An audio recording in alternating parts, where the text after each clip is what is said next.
মাছটা নদীর মাছটা খুবই সুন্দর হয়েছে। তো আমি তাড়াতাড়ি করে আমি একা খেয়ে নিব, পরে খাবে আপনাদের গোসলে করে নেই এখনও। তো একদম ডিব্বা সহ নিয়ে নিচ্ছি। বিয়ের পরে অনেক কিছু পারি নেই, শুধু ডাল ভর্তা, আলু ভর্তা, ডাল রান্না করা আর ডিম ভাজি করা। আপনাদের ভাইয়া করে এগুলো পারে। এটার সাথে আজকে যুদ্ধ করতে হবে মনে হচ্ছে। তো দেখ এখানে বাজারে সহজে মাছ পাওয়া যায় না, তো এখানে পাঙ্গাস মাছ পেয়েছিল, পাঙ্গাস মাছ আর রুই মাছ, তো ওইগুলাই নিয়ে আসছে। তবে একটু ছোটো মোটো মানে যুদ্ধ, ছোটোখাটো একটা যুদ্ধ আছে না, ওরকম একটা যুদ্ধের মতনই মনে হয়। বড় মাছ কাটার কিছু টেকনিক আছে, সেই টেকনিকটা অনেকেই জানে না। দেখ মাছ কাটা খুবই সহজ, কিন্তু বড় মাছ কাটা বিশাল কঠিন, এটা কিন্তু আসলেই সবাই পারে না। আমার রান্নাবান্না শেষ হয়ে গেছে। এই যে দেখো মাছটা, নদীর মাছটা খুবই সুন্দর হয়েছে। তো আমি তাড়াতাড়ি করে আমি একা খেয়ে নিব, ওরা একটু দেরিতে খাবে, আমার ডিউটি আছে। তো ডিউটিতে চলে যাব, তো আমি খেয়ে তারপর যদি সময় পাই ওদের খাওয়াই রেখে যাব। তো আমি ভাত নিয়ে নিছি, তরকারি নিয়ে নিব এখনই। তো থাকো সবাই। তো আমি একা একাই খেয়ে নিব, কারণ আপনাদের ভাইয়া গোসলও করে নাই, আমার অফিসের টাইম চলে যাবে। তো চলেন আমি খেয়ে নিই। আপনাদের ভাইয়া আর আমার বাচ্চারা পরে খাবে, আপনাদের ভাইয়া গোসলই করে নেই এখনও। তো আপনাদের ভাইয়া গোসল করবে, তারপরে খাবে, আর আমি এখন খেয়ে বাচ্চাদের খাওয়াবো। যদি সময় থাকে তাহলে বাচ্চাদের আমি খেয়ে তারপর বাচ্চাদের খাওয়াইয়া তারপর যাব, কারণ অফিসের টাইম 2টার দিকে বের হওয়া লাগবে। এখনই 1:15 বেজে গেছে। তো দেখি আল্লাহ ভরসা খেয়ে নিই। চলেন সবাই থাকেন আমার সাথে। বিসমিল্লাহির রহমানির রহিম। করলা ভাজি আমার সবাই খুবই পছন্দ। দেখেন করনের কৌটা পাই না, তো একদম ডিব্বা সহ নিয়ে নিচ্ছি। একটু ঢেলে নিই এখানে, কারণ এই পাইতেছি না, লবণের বাটিতে পাইতেছি না আমি এখন তাড়াহুড়ো করে সময় করার সমস্যা দরকার নেই। যা আছে সামনে তা দিয়ে আসে, এখানে বসে তুমি বসো। এই যে যা স্বাদ বসছে এখানে বসে বসে অফিস থেকে খেতে আসে, এটা প্লেট নিলাম কেন? খাও, তুমি খাও, আমি ভাত খেতেছি। তো খেয়ে নেই, তুমি খাও, আমি ভাত খাই। বিসমিল্লাহির রহমানির রহিম। ময়লা ফেলার বাটিও নেই, এত তাড়াহুড়ো করে কিছু নেওয়া যায়?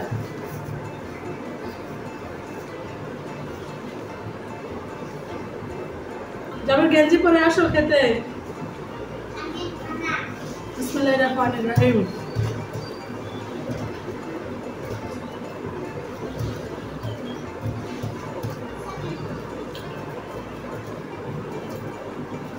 মাশাআল্লাহ, দারুণ হচ্ছে, দারুণ। করলা ভাজিটা একদম পারফেক্ট। আমার করলা ভাজি আমি নিজেই প্রশংসা করি, আমার করলা ভাজি এত মজা হয়।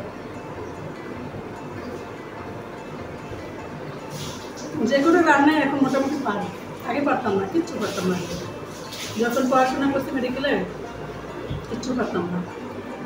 তখন বিয়ের পরে অনেক কিছু পারি নেই, শুধু ডাল ভর্তা, আলু ভর্তা, ডাল রান্না করা আর ডিম ভাজি করতাম। আপনাদের ভাইয়া করে এগুলো পারে। তো এখন মাশাআল্লাহ আমি শিখে গেছি। আর আপনাদের ভাইয়া আবার বিয়ের পর আমি দেখছি কোনো বাজার করতে পারতো না, মানে বাজারে গিয়ে কি বলবে কি করবে এগুলো খুঁজেই পেত না সে। এখন মাশাআল্লাহ পারে, পুরোপুরি একদম দাম করে সব কিছু কিনতে পারে। তো খেয়ে নেই।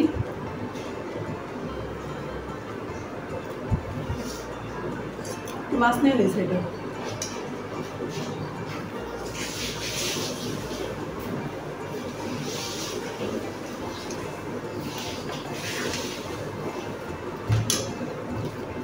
তো এই যে একটু মাছ সাথে করলা ভাজি, খুবই মজা, খেয়ে নেই।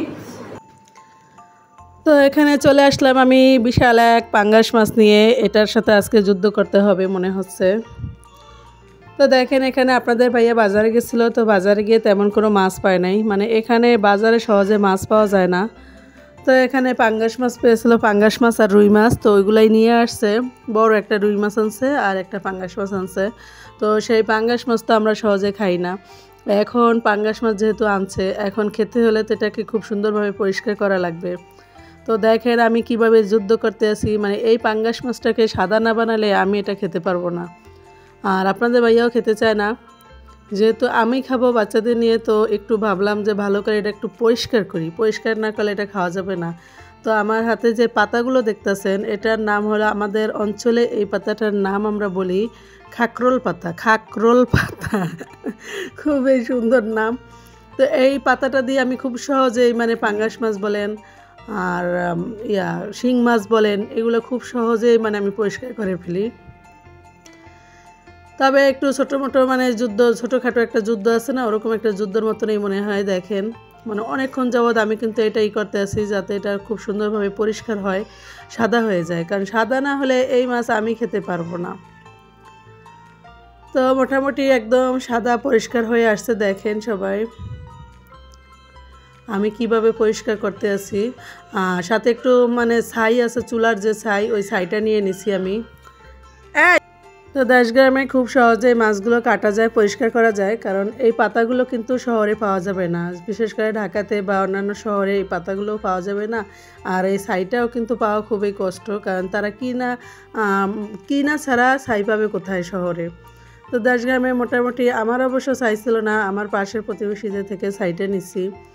তো নিয়ে আমি সুন্দরভাবে মানে মাছটা একদম পরিষ্কার করে নিলাম, পরিষ্কার করে ধুয়ে তারপরে নিছি। তো এক পর্বের যুদ্ধ শেষ, এখন দ্বিতীয় পর্বের যুদ্ধ শুরু হয়ে গেছে দেখেন মাছ কাটা নিয়ে। তো বড় মাছ কাটার কিছু টেকনিক আছে, সেই টেকনিকটা অনেকেই জানে না। দেখেন বড় মাছ কাটতে হলে অবশ্যই আগে মাথাটা মানে কেটে আলাদা করে নিতে হবে, কারণ মাথার ওজন খুব বেশি ওজন হয় মাথায়। তো দেখেন আমি মাথাটা আলাদা করে মাছগুলো খুব ছোট করে মানে সুন্দর করে মানে আমরা যেভাবে খাই রেগুলার সাইজ করে কেটে নিতেছি। যেহেতু অত বেশি পছন্দ না কারোই, তা কিন্তু তারপরও খাই, যেহেতু এখানে পাওয়া যায় না, তো এই জন্য মানে মাছগুলো বেশি একটা বড় সাইজ করব না, কারণ নিজেরা খাওয়ার জন্য। তো এইভাবে আপনারা খুব সহজে পাঙ্গাস মাছটা কেটে নিতে পারেন, কারণ পাঙ্গাস মাছের মাথা যদি আলাদা করেন তাহলে ভাড়াটা মানে ওজনটা অনেকটাই কমে যাবে, তখন মাছটা কাটা খুবই সহজ হয়ে যায়। আমি কিন্তু জানতাম না এটা, পরে আমার এক আত্মীয় আমাকে শিখিয়েছে যে এইভাবে মাছের মাথাটা আগে কেটে নিবা, তাইলে ওজনটা কমে যাবে, ওজন কমে গেলে তুমি মাছ কাটতে পারবা। কিন্তু ছোট মাছ কাটা খুবই সহজ, কিন্তু বড় মাছ কাটা বিশাল কঠিন, এটা কিন্তু আসলেই সবাই পারে না, মানে ওজনটা ভাড়াটার যে ওজন এটা নিতে পারে না অনেকেই। তো এই জন্য আপনারা চেষ্টা করবেন সবসময় মাছের উপরে খোঁজটা ফেলে তারপরে মাছের মাথাটা কেটে ছোটো করে নিতে, মাথা লেজ এগুলো কেটে কেটে ছোটো ছোটো করে তারপরে আপনি ওগুলো পিস করবেন, নিজেদের যে খাবারের রেগুলার যে পিস সাইজটা আছে ওই সাইজটা করে নেবেন। দেখেন আমি খুব সহজে মাছটা কেটে নিছি। তো মাছের এই বালিশ টিলিশ এগুলো আমি আর নিব না, কারণ এগুলো আমি বলছিলাম একবার নিব, পরে আপনাদের ভাইয়া বলো যে না দরকার নেই, এগুলো নেওয়ার দরকার নেই, তো আমি আর ওগুলো নিব না। তো এখন আমি মাথা নিয়ে মানে দ্বিতীয় যুদ্ধ করতে বসে গেছি।